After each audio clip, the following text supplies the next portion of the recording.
यहाँ सम्पूर्ण नमस्कार। म प्रकाश लाबाट प्रम। आज नानी र म चाहिँ नयाँ वर्ष 2083 विशेषलाई शुभकामना आदान प्रदानमा छोटो अनि मिठो भिडियो बनाउन गइरहेका छौँ। अनि नानीलाई स्वागत गर्दै अनि नानीको छोटो अनि मिठो परिचयबाट हामी सुरुवात गर्नेछौँ। नमस्कार, मेरो नाम दिव्या लाबाट हो। म कक्षा 2 मा पढ्छु।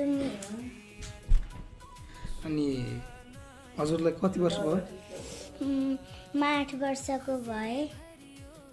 अनि हजुरलाई सबैभन्दा धेरै मनपर्ने बुकको नाम कुन हो?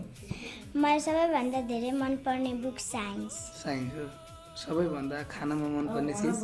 दाल भात हो। अनि भोलिदेखि नयाँ वर्ष सुरु भयो होइन? 83।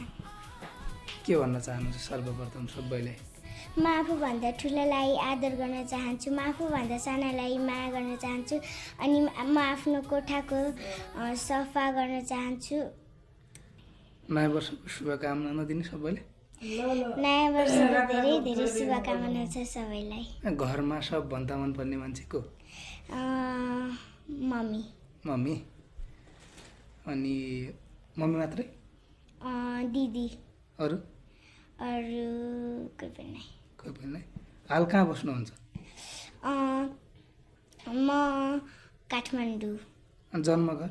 जन्मघर बैतडी। स्कुल जान मन लाग्छ कि कोठामा बसेर मोबाइल चलाउन मन लाग्छ? स्कुल जान मन लाग्छ। हो र? अनि के गर्न मन लाग्छ अरू? मलाई बुक पढ्न मन लाग्छ अनि आफ्नो कोठाको सफा गर्न मन लाग्छ। ड्याडी कहाँ हुनुहुन्छ? ड्याडी विदेशमा। ड्याडीलाई कतिको मिस गर्नुहुन्छ? धेरै।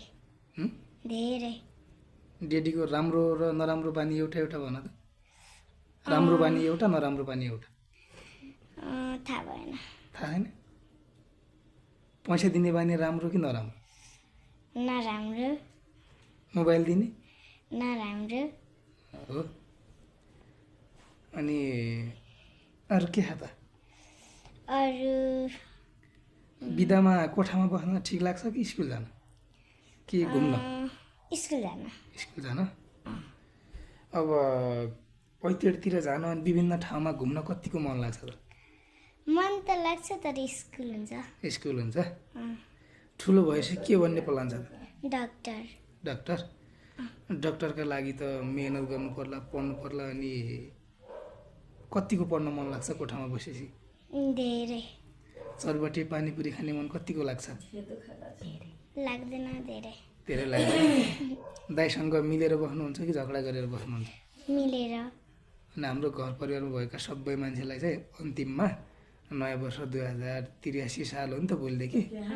83 साल भनेको अनि हजुरको बर्थडे आउँछ अब है? होइन त? अनि त्यसमा अनि सबैलाई शुभकामना कसरी दिनुहुन्छ होइन? शुभकामना दिनु त है। तपाईँहरूले सबैलाई धेरै धेरै शुभकामना छ।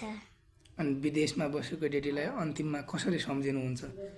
अन्तिममा राम्रोसँग बस्नु होला, राम्रोसँग काम गर्नु होला भन्ने होइन, डराउने होइन।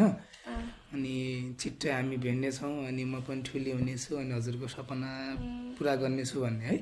होइन त?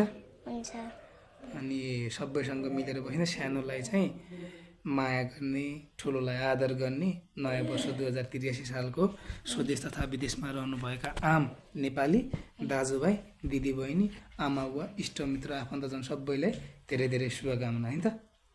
भन्दै हामी अहिले के गर्छौँ? छुट्टिन्छौँ। धन्यवाद भन सबैलाई है। सबैजनालाई धन्यवाद छ। By by.